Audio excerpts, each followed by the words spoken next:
दोस्तों नमस्कार, मैं सुबोध कुमार। आप देख रहे हैं खबर नेशनल टाइम्स। और आज गणतंत्र दिवस 26 जनवरी 1950 को हमारा देश एक गणतंत्र एक राज्य के रूप में स्थापित हुआ था। गणराज्य बना था, जिसे गणतंत्रात्मक एक कानून का राज्य स्थापित हुआ था। जबकि हमारा जो देश का संविधान है वो 29 नवंबर 1949 में ही पूरा हो गया था, लेकिन जो लागू हुआ था 1950 में हुआ था। तो हमारे साथ एक शिक्षक हैं और आपको बता दें कि देश में शिक्षा का बहुत बड़ा योगदान होता है, बहुत महत्वपूर्ण होती है, क्योंकि शिक्षा से ही लोग आगे चलकर IAS ऑफिसर, IPS ऑफिसर और इस तरह से बनते हैं। और बाबा साहब ने भी कहा है कि शिक्षित बनो, संगठित रहो, संघर्ष करो, ये कहा है जी। तो आज जैसे कि गणतंत्र दिवस है, सबसे पहले अपना परिचय दे दीजिए। क्या नाम है आपका? मेरा नाम सुनील कुमार गौतम है। जी जी। और जैसे कि आज गणतंत्र दिवस पर क्या कहेंगे? पहले तो आपके चैनल को धन्यवाद देता हूँ। मैं तो यही कहना चाहूँगा कि जैसा बाबा साहब ने परिकल्पना की थी कि हमारे समाज को जो है उत्थान मिलेगा, प्रगति होगी, लेकिन वो आज 77 साल हो गई हैं, अभी तक वो चीज़ उनकी परिकल्पना से बहुत दूर है।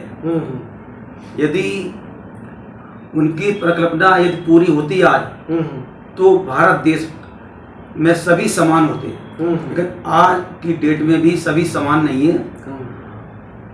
हालांकि सुधार हुआ है, लेकिन अब कुछ वर्षों से ज़्यादा ही सताए जा रहे हैं हमारे लोग, यानी कि बहुजन समाज के लोग सताए जा रहे हैं।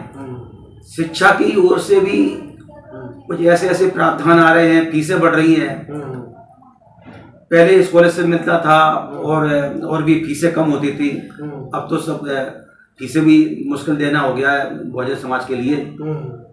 तो वो जो सब्सिडी एक तरह से होती थी पढ़ाई लिखाई में, वो चीज़ अब ख़त्म हो गई है। और अभी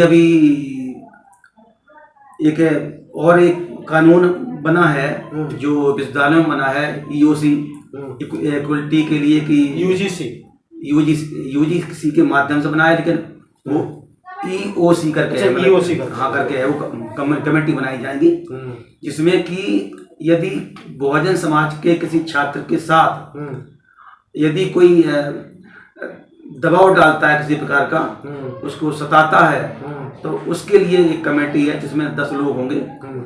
तो उसमें कुछ लोग ये कह रहे हैं कि ये जो जनरल वाले लोग हैं, ये उनके साथ दुर्भावना भरा होगा ये, तो वो विरोध कर रहे हैं। लेकिन उसमें ऐसा कुछ नहीं है। उसमें जो जनरल के लोग भी होंगे, क्योंकि प्रिंसिपल का पदेन अध्यक्ष होगा और 3 प्रोफेसर होंगे, तो ऐसा कुछ नहीं है कि सिर्फ बहुजन समाज के लोग होंगे।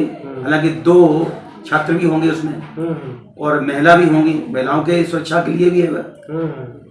तो ये जो मनवादी लोग हैं, ये कहीं ना कहीं जो है वही दुर्व्यवहार करने के लिए वही प्रेशर डालते हैं, जिससे कि ऐसे कानून ना बने और हमारे बच्चों के साथ में जो बच्चे हमारे जैसा करना चाहें, किसी को सताएं, किसी को कुछ करें, तो वो छूट दे दी जाए।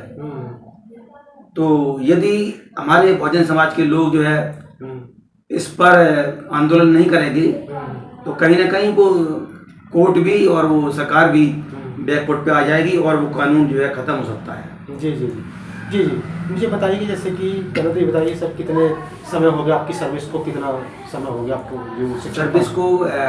29 ईयर। अच्छा, 29 ईयर हो गए। जी जी। इन 29 ईयर में जैसे कि अगर मैं शिक्षा के स्तर की बात करूँ जी, जैसे कि पहले की शिक्षा का स्तर और अब के शिक्षा का स्तर, आप किस नज़रिए से देखते हैं? कितना अंतर है जैसे आज के समय का और पिछले समय में?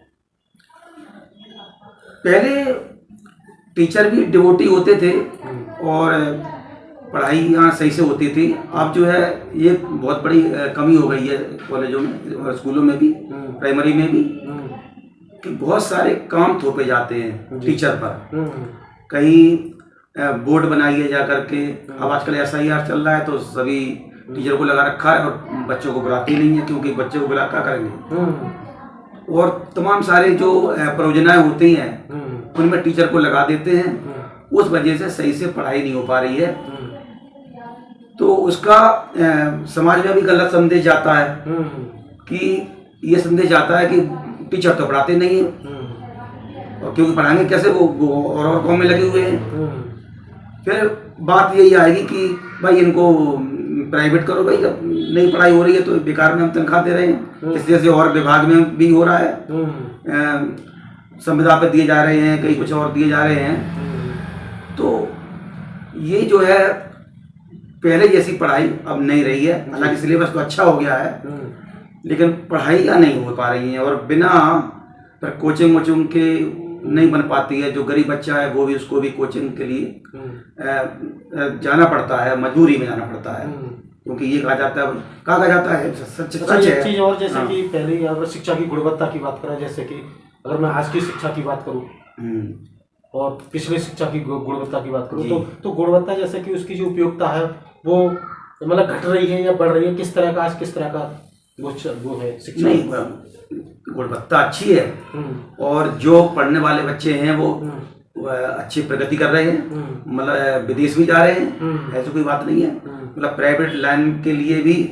ऐसी पढ़ाई है कि गुणवत्ता है, लेकिन वो बात अलग है कि बच्चे के रुझान के हिसाब से जैसा स्किल वो चाहता है, क्या करना चाहता है, वो कुछ व्यवसायिक शिक्षा का इंतजाम अभी तक नहीं हो पाया है।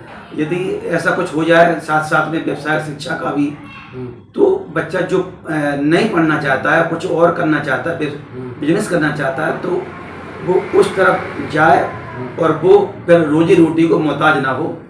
ऐसी शिक्षा में कमी है। जी।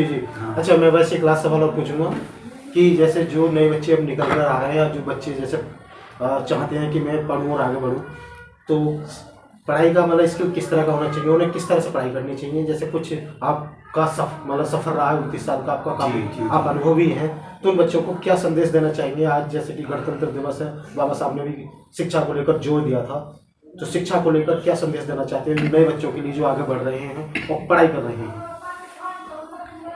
अगर बाबा साहब की परिप्रेक्ष्य में अगर बात करते हैं, तो बाबा साहब कोई ऐसा थोड़ी है कि सिर्फ शिक्षकों पे डिपेंड थे। वो घर पर भी सेल्फ स्टडी करते थे। बच्चे घर पर सेल्फ स्टडी नहीं कर रहे हैं। ज़्यादातर देखा गया है कि मोबाइल में लगे रहते हैं, और पुस्तकों को अलग उन्होंने छोड़ दिया है। वजह वो भी है। तो मैं ये कहना चाहूँगा कि बच्चों को अपना सेल्फ स्टडी भी करें, और उनको मतलब जो है, मैं मान के चलता हूँ कि कम से कम रोज के रोज घर पे आकर के 2-3 घंटे तो उनको सेल्फ स्टडी करनी चाहिए, और जो पढ़ाया जाए उसको दोबारा घर पे आकर रिवीजन अगर करते हैं तो वो चीज़ पक्की हो जाती है। और होता क्या है कि वो उसको बस पढ़ लिया वहाँ पर, फिर छोड़ दिया, फिर भूल गए, तो वो चीज़ फिर पक्की नहीं हो पाती है। और फिर वो एग्जाम जब आते हैं, जब वो उस पर ध्यान देते हैं, तब तक वो भूल जाते हैं। तो वो पहले यदि पक्की हो जाए तो उसमें टाइम वेस्ट भी नहीं होगा, और आप बच्चा जो है अच्छे नंबर भी ला सकता है इसमें। जी। आज गणतंत्र दिवस है, गणतंत्र के दिवस के मौके पर क्या बधाई देंगे और क्या संदेश देना चाहते हैं कि शिक्षा का क्या महत्व है, शिक्षा क्यों जरूरी है, इस पर क्या संदेश देंगे अंत में? शिक्षा तो बाबा साहब ने कहा था कि वो जो पिएगा शिक्षा का, मतलब जो दूध से का दूध, वो धाड़ेगा। शिक्षा वो से वो धाड़ेगा। और विवेकपूर्ण शिक्षा लेनी चाहिए। सिर्फ जो है किताबों पे ही डिपेंड नहीं रहना चाहिए, कुछ अपना भी मनन और चिंतन भी करना चाहिए, जो भी सिलेबस हो उस पर। जी। बहुत बहुत धन्यवाद आपका भी बहुत धन्यवाद। तो ये देखिए, शिक्षक ने साफ संदेश दिया है कि किताबों पर ही डिपेंड नहीं रहना चाहिए, खुद का मनन और विवेक का इस्तेमाल करना चाहिए। तो मैं सुबोध कुमार, खबर नेशनल टाइम्स, और ये वीडियो आपको कैसा लगा ये कमेंट में जरूर बताएं, और अभी तक अगर चैनल को सब्सक्राइब नहीं किया है तो सब्सक्राइब करें, बेल आइकन जरूर दबाएं, जिससे कि आप हमसे जुड़े रहें और इसी तरह की बेहद महत्वपूर्ण और रहस्यमय जानकारी मिलती रहे। तो मैं सुबोध कुमार, खबर नेशनल टाइम्स, बहुत बहुत धन्यवाद, नमस्कार।